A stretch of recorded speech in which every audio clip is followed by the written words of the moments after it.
നമസ്കാരം. ഇസ്രായേൽ തലസ്ഥാനമായ ടെല്ലബീവിലേക്ക് ഹിസ്ബുള്ളയുടെ മിസൈൽ ആക്രമണം തുടരുകയാണ്. ആക്രമണത്തിൽ 5 പേർക്ക് പരിക്കേറ്റതായി മാധ്യമ റിപ്പോർട്ടുകൾ പറയുന്നു. ഹിസ്ബുള്ള ഇസ്രായേൽ സംഘർഷം രൂക്ഷമായി തുടരുന്നതിനിടെയാണ് വീണ്ടും ടെല്ലബീവിൽ ഹിസ്ബുള്ള ആക്രമണം നടത്തിയിരിക്കുന്നത്. നിരവധി റോക്കറ്റുകൾ ടെല്ലബീവിന്റെ ആകാശത്തിലൂടെ പറന്നതായി മാധ്യമങ്ങൾ റിപ്പോർട്ട് ചെയ്യുന്നു. മിസൈലിന്റെ ചീളുകൾ ടെല്ലബീവിലെ ഒരു കെട്ടിടത്തിൽ പതിച്ച് തീപിടിച്ചെന്നും റിപ്പോർട്ടുകൾ പറയുന്നു. മിസൈലിന്റെ ചീളുകൾ പതിച്ചാണ് 5 പേർക്ക് പരിക്കേറ്റത്. ടെല്ലവീവിൽ ആക്രമണം നടത്തിയതായി ഹിസ്ബുള്ള അറിയിക്കുകയും ചെയ്തു. ഇതിന്റെ ദൃശ്യങ്ങളും പുറത്തു വന്നു. ടെല്ലവീവിന് മുകളിലൂടെ റോക്കറ്റ് പറക്കുന്നതും തുടർന്ന് സ്ഫോടനം ഉണ്ടാക്കുന്നതും ദൃശ്യങ്ങളിൽ കാണാം. മിസൈൽ ചീളുകൾ പതിച്ച് ഒരു ഷോപ്പിംഗ് സെന്ററിനാണ് തീപിടിച്ചത്. ഇതിന്റെ ദൃശ്യങ്ങളും പുറത്തു വന്നു. കെട്ടിടത്തിന് സമീപം ആളുകൾ തടിച്ചുകൂടി നിൽക്കുന്നതും ദൃശ്യങ്ങളിൽ കാണാം. ആക്രമണത്തിന് പിന്നാലെ പ്രതികരണവുമായി ഹിസ്ബുള്ള എത്തി. ടെല്ലവീവിലേക്ക് സ്ഫോടക വസ്തുക്കൾ നിറച്ച ഡ്രോൺ അയച്ചതായി ഹിസ്ബുള്ള പറഞ്ഞു. ടെല്ലവീവിലെ സൈനിക കേന്ദ്രങ്ങളും ലക്ഷ്യമിട്ടതായി ലെബനൻ സായുധ സേന അവകാശപ്പെട്ടു. കഴിഞ്ഞ ദിവസം ഇസ്രായേൽ ആക്രമണത്തിൽ ഹിസ്ബുള്ള വക്താവ് മുഹമ്മദ് അഫീഫ് കൊല്ലപ്പെട്ടിരുന്നു.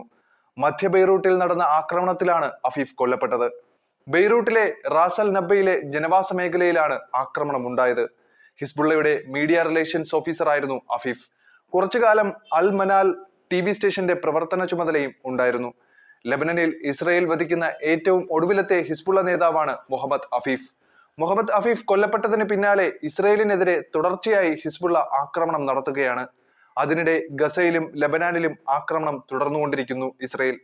വടക്കൻ ഗസയിലെ ബെത് ലാഹിയയിലെ ജനവാസ മേഖലയിൽ നടന്ന ആക്രമണത്തിൽ മാത്രം 72 പേർ കൊല്ലപ്പെട്ടു.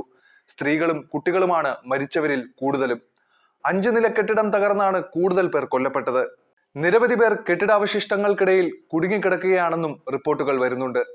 വടക്കൻ ഗസയിൽ ഹമാസ് നടത്തിയ ആക്രമണത്തിലാണ് ഒരു മേജർ ഉൾപ്പെടെ 2 ഇസ്രായേൽ സൈനികർ ദാരുണമായി കൊല്ലപ്പെട്ടത്. അമേരിക്കയുടെ നിർദ്ദേശപ്രകാരം ലെബനനിൽ വെടിനിർത്തൽ ചർച്ച തുടരുന്നതായി ലെബനൻ സർക്കാർ പ്രതിനിധികൾ അറിയിച്ചു. എന്നാൽ ഹിസ്ബുള്ളയുടെ ഭാഗത്തു നിന്ന് പ്രതികരണം ഒന്നും ഉണ്ടായിട്ടില്ല. ഇസ്രായേൽ നഗരമായ സിസേറിയയിൽ നെതന്യാഹുവിന്റെ വസതിക്ക് നേരെ ബോംബെറിഞ്ഞ സംഭവത്തിൽ 3 പേർ അറസ്റ്റിലായി. നെതന്യാഹുവിനെ അപായപ്പെടുത്തുകയെന്ന ലക്ഷ്യത്തോടെയാണ് ബോംബെറിഞ്ഞതെന്ന് ഇസ്രായേൽ സൈന്യം അറിയിച്ചു.